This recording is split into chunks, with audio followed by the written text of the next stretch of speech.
আজকে আমি বানাচ্ছি ভিন্ন স্বাদের ঝাল আলু ভাজা, সাথে থাকছে মুগের ডাল।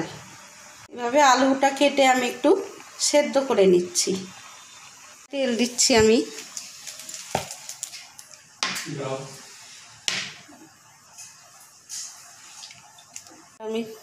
জিরে ফোড়ন দিচ্ছি, লঙ্কা দিচ্ছি। তেলে আমি একটু হলুদ দিয়ে দিলাম।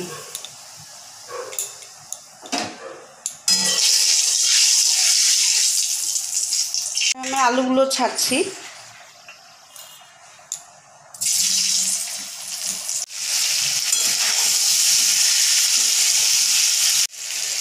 লবণ দিচ্ছি।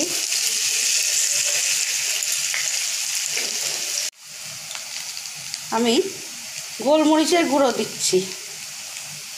বেশি করে গোলমরিচের গুঁড়ো দিলে মুখে স্বাদ আসে, আর গোলমরিচটা খাওয়াও উপকার শরীরের জন্য।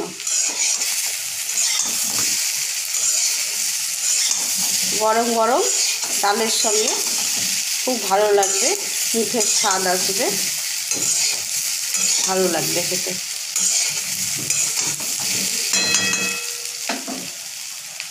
ঝাল ঝাল আলু ভাজা আমার কমপ্লিট।